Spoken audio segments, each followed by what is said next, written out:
नमस्कार। प्रारब्ध पर आप सभी का स्वागत। मैं अवनीश। चैनल आपने सब्सक्राइब किया है, वीडियोस को आप लाइक करते हैं, शेयर करते हैं, बहुत बहुत धन्यवाद।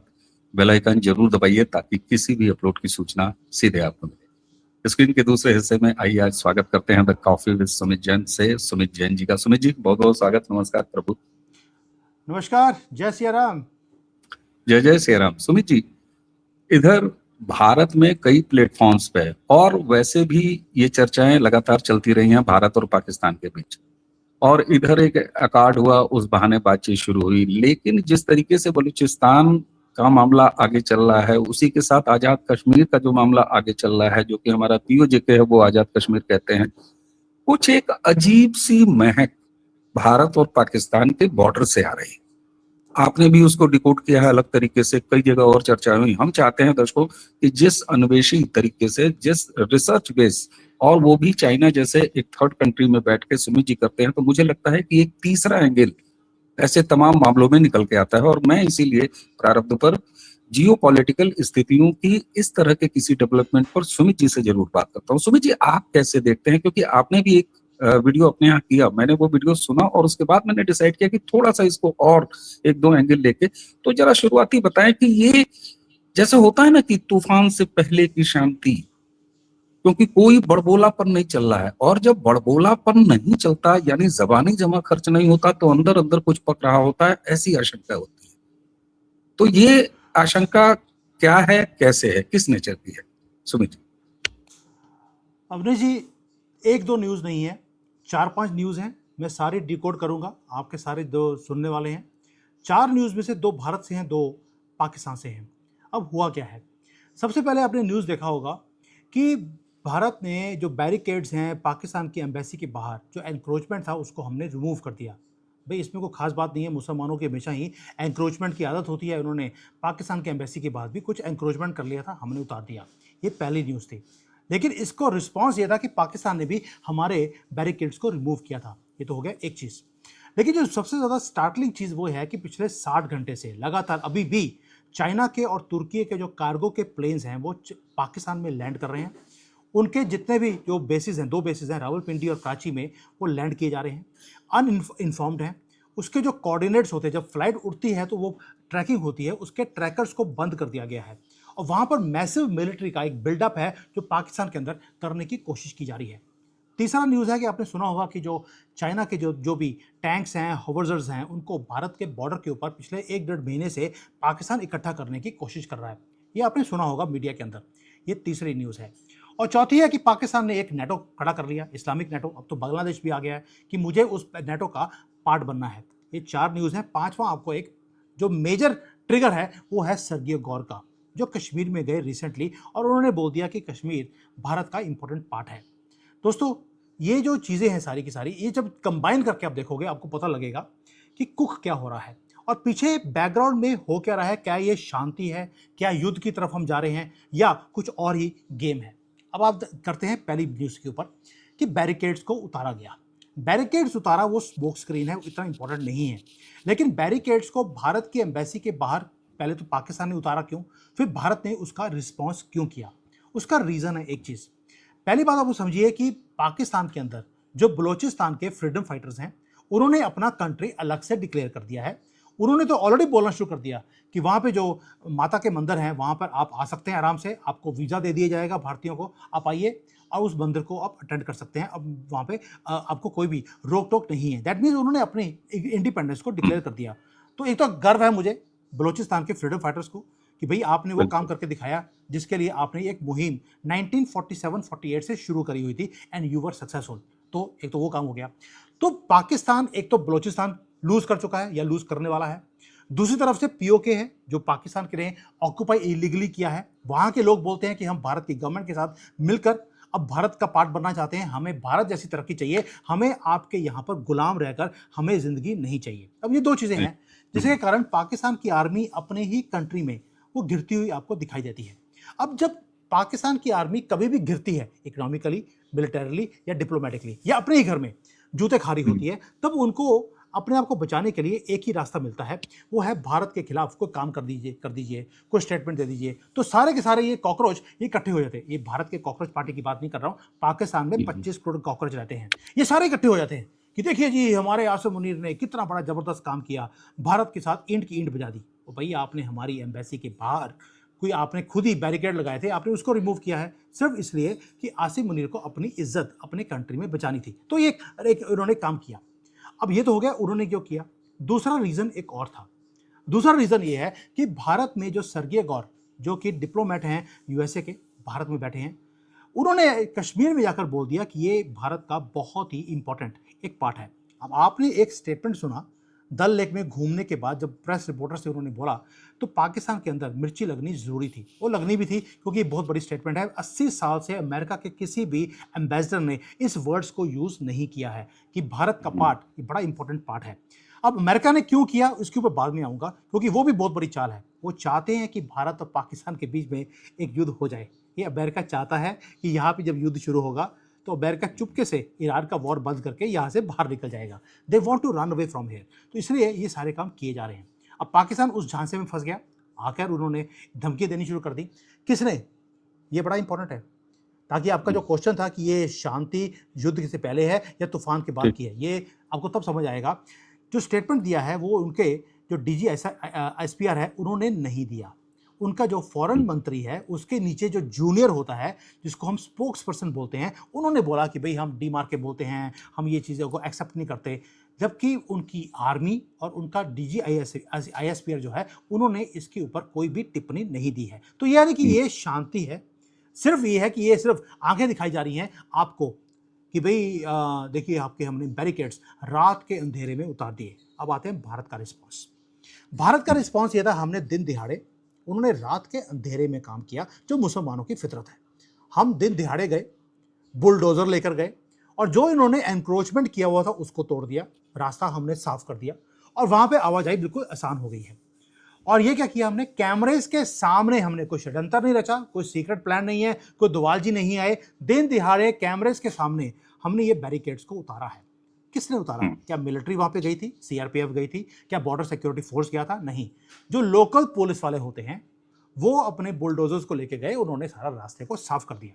यानी कि है क्या, ये जीरो कॉस्ट, मोदी जी ने कोई पैसा नहीं खर्च किया, हाई इंपैक्ट, दिन दिहाड़े हमने कैमरे के सामने ये काम किया है। और ये सारा कार्य दुनिया को दिखाया कि अगर पाकिस्तान सोचता है कि वो कोई उल्टा सीधा काम कर लेगा तो प्लीज इस गफलत में मत रहना। हमारी तो पुलिस जो है, ट्रैफिक पुलिस, वही ये कंट्रोल नहीं कर सकते, आर्मी तो बहुत दूर की बात है।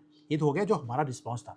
अब आते हैं जो तीसरा न्यूज मैंने आपको बताया था कि चाइना से जो 60 घंटे हो गए, अब 70 घंटे हो गए हैं, लगातार प्लेन्स, जो कार्गो प्लेन्स हैं, मिलिट्री के प्लेन्स हैं, वो लैंड कर रहे हैं रावलपिंडी और कराची के इनके पोर्ट के अंदर।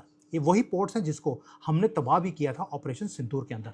अब ये तो एक तो ये तरीका हो सकता है कि वो 1 साल हो गया अभी तक ये मरम्मत कर नहीं पाए, क्योंकि मरम्मत करने के लिए एक तो अकल चाहिए, वो इनके पास है नहीं, दूसरा पैसा चाहिए, पैसा इनके पास है नहीं। तो शायद चाइना से वो सारा सामान आ रहा है कि वो सारे जो इनके बेसिस जो हमने तबाह किए हैं उसकी मरम्मत की जाए, लेकिन मरम्मत के लिए सामान नहीं आ रहा। अनुमान है कि वहाँ पर ड्रोन्स को, ये सारे टेक्नोलॉजीज को या जो सामान है वो भेजा जा रहा है पाकिस्तान को। अब ये स्टार्टलिंग क्यों है? चाइना भी चाहता है कि भारत की जो राइज है वो हो ना सके। चाइना भारत को सामान बेचना चाहता है, लेकिन भारत तरक्की करके आगे निकलकर एक कंपटीशन में खड़ा ना हो जाए चाइना के, वो ये नहीं चाहते।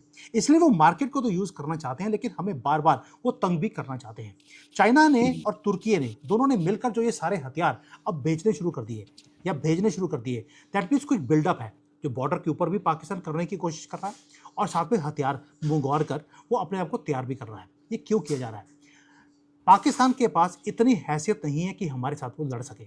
ऑलरेडी 3 दिन के अंदर 60 बार तो उन्होंने भीख मांगी थी अमेरिकन के सामने कि मोदी जी को बोलो कि वॉर को बंद कर दे। अल्टीमेटली उनके डीजीएमओ को फोन करना पड़ा और युद्ध को रुकवा दिया गया। अब पाकिस्तान क्या कर रहा है? पाकिस्तान वो औरत है जो हर रोज अपने मर्द को चेंज करती है, कभी अमेरिकन के साथ, कभी सऊदी के साथ और कभी चाइना के साथ। इसको सोना पड़ता है ना चाहकर भी, हर रोज हलाला इसका डिफरेंट मर्द करते हैं। अब चाइना ने क्या किया? चाइना इसको यूज कर रहा है कि मैंने नए हथियार बना लिए, नए ड्रोन्स बनाए हैं। पिछले वाले तो ऑलरेडी ऑपरेशन सिंदूर में उन्होंने हमारी कैपेबिलिटी को चेक कर लिया कि हमने उनका एक भी ड्रोन, एक भी मिसाइल भारत में एंटर नहीं करने दी, इसलिए हमारा एक भी नुकसान नहीं हुआ। इस बार चाइना ने अपने जो टेक्नोलॉजी है उसको चेंज किया है। अब वो टेस्ट करना चाहते हैं, खुद वो लड़ना चाहते नहीं भारत के साथ। उन्होंने ये सारी हम्म, टेक्नोलॉजीज पाकिस्तान को दिया है कि थोड़ा सा ऑपरेशन कर लो, ताकि हमें पता लग जाए कि भारत की जो एडवांस्ड जो हमारी कैपेबिलिटीज़ हैं, क्या हम चाइना के हथियारों का मुकाबला कर सकते हैं। तो अब होगा क्या? होगा ये कि जो नेटो बनाया है उसको भी टेस्ट किया हम्म, जाएगा पाकिस्तान की तरफ से, जो ऑलरेडी टेस्टेड है। हम्म, सऊदी अरेबिया की हर रोज़ वाट लग रही है, लेकिन पाकिस्तान की आर्मी, नेवी, कुछ नहीं। एयरफोर्स जो वहाँ बैठी है, कोई रिस्पॉन्स दे नहीं रही, ना ही कोई हम्म, सऊदी अरेबिया की हेल्प की जा रही है। बट पाकिस्तान ये बोलकर कि हम नेटो को टेस्ट करने वाले हैं, इस्लामिक नेटो को, ये यहाँ पर थोड़ी सी झड़प आपके साथ करने की कोशिश करेंगे, ताकि एक तो नेटो टेस्ट हो गया, दूसरा हम्म, अपने ही कंट्री में जो इनकी वाट लग रही है उससे बचने के लिए ये काम करेंगे, और तीसरा ये करना क्यों पड़ेगा? क्योंकि चाइना चाहता है और तुर्की भी चाहता है ये काम किया जाए पाकिस्तान की तरफ से। चाइना का क्या गया, कुछ हथियार वो तबाह हो जाएंगे या टेस्ट हो जाएंगे।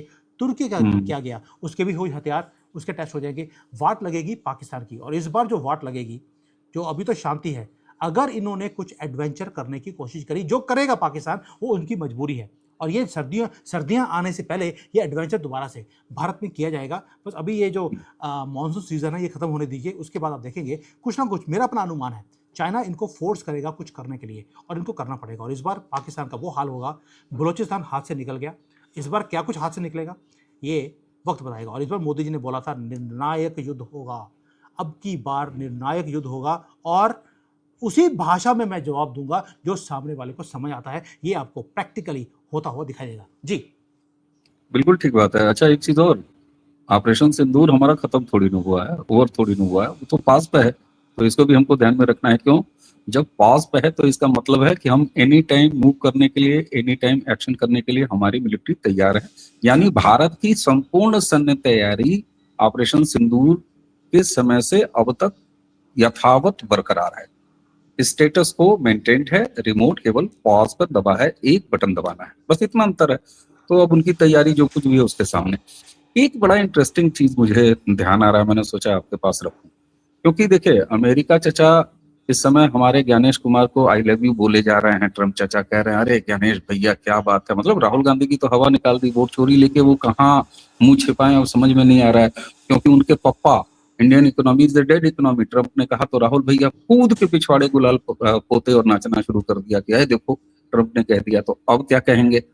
लेकिन अभी जो ये गोर जो गए थे ये अपने कश्मीर कश्मीर में, में सर्जियो गौर का जब अपॉइंटमेंट हुआ था तो आपको याद है आज भी पाकिस्तान में कोई एम्बेसडर नहीं है अमेरिका का, और ना ही बांग्लादेश में कोई पूर्णकालिक एम्बेसडर है। सर्जियो गोर ही इन दोनों जगहों को मॉनिटर करते हैं, और ट्रंप ने इसको पब्लिकली कहा भी था कि ये तीनों जगह यानी भारत में बैठ के और पाकिस्तान और बांग्लादेश इन दोनों को देखेंगे। अभी जब ये गए और कह दिया कि कश्मीर अटूट हिस्सा है भारत का, तो वहां का जो एक लेडी है कोई इंचार्ज पाकिस्तान में, तो हाई कमीशन ने बुलाया, उनको तलब किया था, तलब करके ये कहा।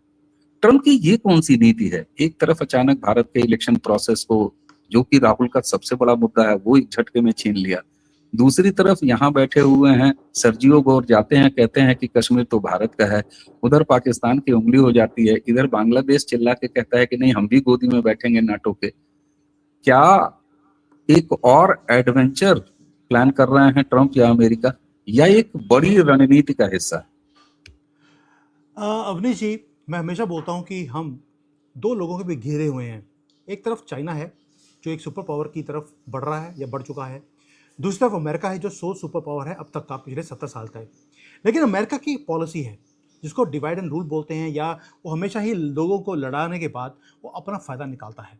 पहले वो पिछले 1 डेढ़ साल से वो पाकिस्तान को अपनी गोदी में बिठा के रखा। अब उनको पता लग गया कि जब पाकिस्तान ने बोला कि आपकी हमने ईरान के साथ मीटिंग करवाई है, हमें उस मीटिंग के लिए $10 बिलियन हमें भीख चाहिए। अमेरिका ने उसके बाद इनको बुलाना बंद कर दिया, जो इस्लामाबाद अकॉर्ड था वो नाम डिलीट कर दिया। अब कमरे के बाहर भी इनको खड़ा नहीं किया जा रहा, जबकि पाकिस्तान बोलता है कि हम तो आउटस्टैंडिंग लोग हैं, इनको कमरे के बाहर भी आउटस्टैंड करने के लिए परमिशन नहीं है कि बाहर खड़े होने के भी ये 1-2 बिलियन कहीं मांग ना लें। तो अब ये जो मीटिंग्स हो रही हैं ईरान और अमेरिका के बीच में, वो कभी कतर में, कभी ओमान में, कभी कहीं और वो हो रही हैं, पाकिस्तान को बुलाया नहीं जाता उसमें। तुर्की को भी बुलाना शुरू कर दिया, बट पाकिस्तान को बाहर रख दिया। दैट मीन्स जो अमेरिका का जो प्यार है पाकिस्तान के साथ वो खत्म हो रहा है, क्योंकि उन्हें पता लग गया ये भिखारी के सिवाय और कुछ भी नहीं है। पहली बात ये है।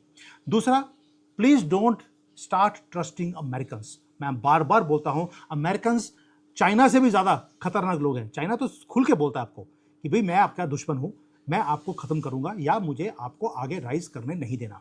लेकिन जो अमेरिका है उसका काम उल्टा है।